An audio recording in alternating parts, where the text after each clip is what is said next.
Hello everyone, and the other day I was asked by OttLight to explain some ghost block generators that he made. Alright, but before we start, I just want to mention we're getting really close to 420 subscribers, so if you want to subscribe, that would help out a lot. So unfortunately, the thing with his was for some reason, so first of all, and this was with both of them, I just copied this one over here, but when I do this, so first of all, the command block didn't work, but that might just be, I don't know, I copied down something wrong, but so when I update the piston, however, what it's supposed to do is generate a ghost block of a redstone block right here, and then like keep pushing them over. But for some reason it doesn't. I don't know if it's like a problem on my end, like it's one of my mods messing it up, or if it's locational or something. But yeah, for some reason I couldn't get it to work even like when I update the piston, because so what I assumed was supposed to be happening was these two redstone blocks, they're like powering and depowering these command blocks, and then that would be updating this piston because this redstone block would keep breaking and stuff, but I don't know, for some reason it didn't work for me, so yeah, as I said, maybe I copied the commands wrong, and neither the ghost blocks, so maybe it's either locational or my mods that are kind of messing it up. But I made a ghost block generator myself right here. This is my own. And if you place a rail here, then it'll create a ghost block of a rail. You should actually be able to see the rail popping off. I just turned off tile drops. So setting that to true, then you'll be able to actually see the rail does pop off. And it looks like a dupe glitch until you realize that they're just ghost blocks. And you can make other ghost blocks out of this, so you can you can trick your client into thinking that that you placed, or that this concrete block got moved over here, when in reality it's actually still over here, and you'll see from the glitchiness of my animation and stuff that that's because the client thinks that there's no block, the server does, so yeah, that's what's causing the problem, and if I just update those then, yeah, or just right click them in anyway. But yeah, in this video I'm going to try to explain ghost blocks in general, and yeah, how maybe you can make your own ghost block generator yourself. So from what you can see in this contraption, the main section is this bit. So this bit is just, it powers this piston as well as this piston at the same time, but with different, or they have different types of priorities. Doesn't matter. The important thing is that one piston gets powered before the other. And in this case, this piston is going to get powered before this one, because the comparator always has lower priority than the repeater. So the repeater is going to update first, turning on this piston, and then the comparator is going to update turning on this piston right here. And yeah, this part is just the detection and resetting some T flip-flops. It's just some compact stuff over here to try to make it more compact. If you're wondering what's underneath, there's just like two observers and a note block. It's just to reset these T flip-flops, because if I didn't have that, then the T flip-flop would get messed up, like we would still have that block there. So that's what these observers are for. Not particularly interesting or anything. The important part, as I said, is this, where we have the repeater and the comparator that are powering these pistons in different Tautics, or with different Tautic priority. So let's do a quick walkthrough of what's going on. When I place a rail here, some stuff's gonna go. This circuit, as I said, is just to make sure that this only gets powered once, because the observer fires like multiple times from the piston, yeah, extending and retracting and whatnot. So yeah, that's what this circuit in the back does. This two-tick repeater just makes sure that the comparator can get powered, because comparators don't get powered from one-tick pulses, one redstone pulses or shorter. Anyway, what's really going on here is this piston gets powered first, right? So this piston, this sticky piston gets powered first. And what that does is it pushes the block out from underneath the rail. And you know what happens when that happens, because the piston head, or block 36 of piston head, is not a solid block, or doesn't have a top solid surface, then the rail pops off. So that is what normally should happen.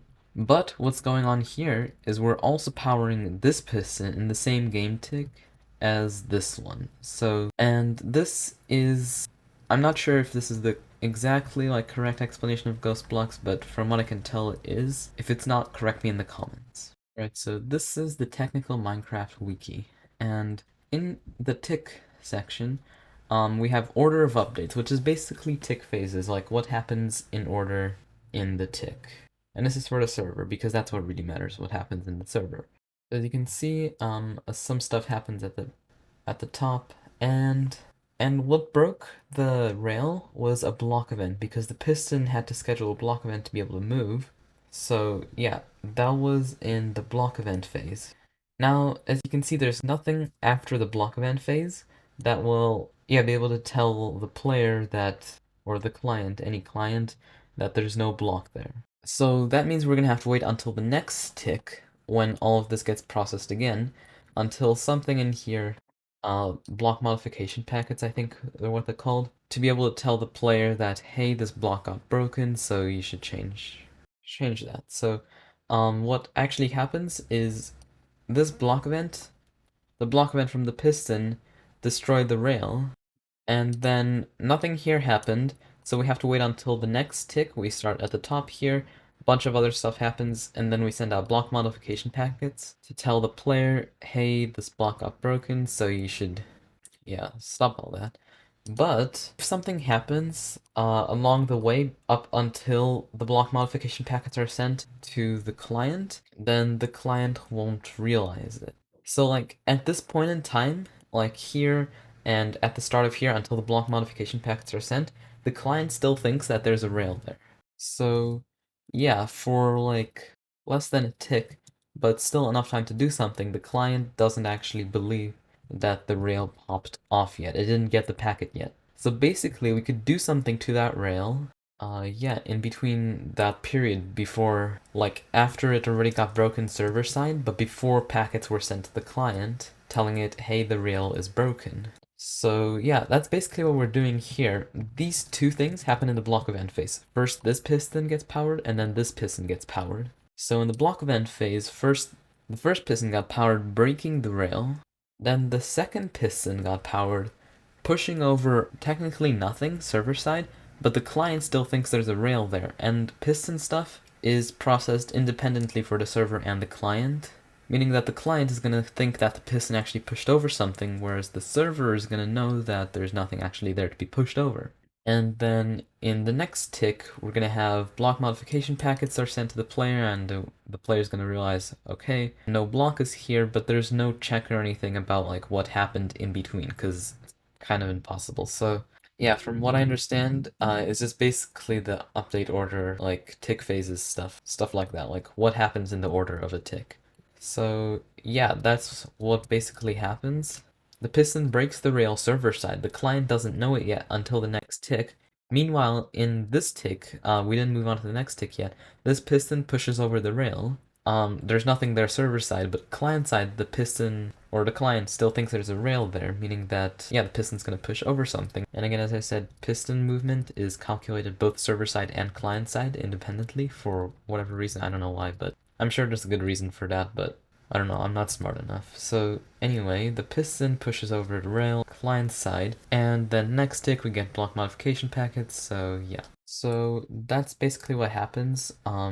And that's what happens in most ghost block generators that are like supposed to be consistent ghost block generators like this where like, yeah, every time you're gonna get a ghost block. I'm just not entirely sure why this ghost block generator doesn't work. But I saw it in his video, OttLight's video, that this ghost block generator was working, so. And most ghost block generators rely on something like this. Like here, I'm sure what happened was pretty much the redstone block was here, right? Then this command block sent the block over here to bedrock, but packets didn't get sent to the client yet telling it that this block is bedrock. And this piston started extending already with a slime block, pushing over the redstone block. And then next tick, the client realized, okay, now this is bedrock, so I'm just gonna place it back. But yeah, I'm sure that's what pretty much happened. So yeah, the reason you haven't been seeing uploads from me for a while was because, to be quite frankly honest, I've never actually dealt with ghost blocks. Like in my whole time in playing Minecraft, I've never dealt with ghost blocks before. So pretty much I was like just kind of cramming to make this video. And from what I understand, they're not actually that complicated. But yeah, if you notice any mistakes, then obviously leave a comment and I'll pin your comment. And yeah, but yeah, this cool ghost block generator that I made over here, and now hopefully you can make your own. So if you want, this is what it looks like from the top, and on the bottom this is what it looks like. So yeah, I'm sure like if you need this for something, which I'm not sure why you would need this, then yeah, there you go. But I've never dealt with ghost blocks before, mainly for the reason was I never saw much use in them. Like, I've seen Myron's videos where he showed how you can actually glitch through like bedrock or something using ghost blocks, and a boat or something, but I've never came to a situation where I'm like, I need ghost blocks. Ghost blocks are gonna be like a total game changer in my world here. So I've never actually experienced that, so that's why I never really bothered to learn about ghost blocks, but this is pretty cool, so but anyway, yeah, guys, that's going to be for today. I really hope you enjoyed this video. If you want to see more stuff like this, make sure to subscribe, and I'll see you in the next one. Bye!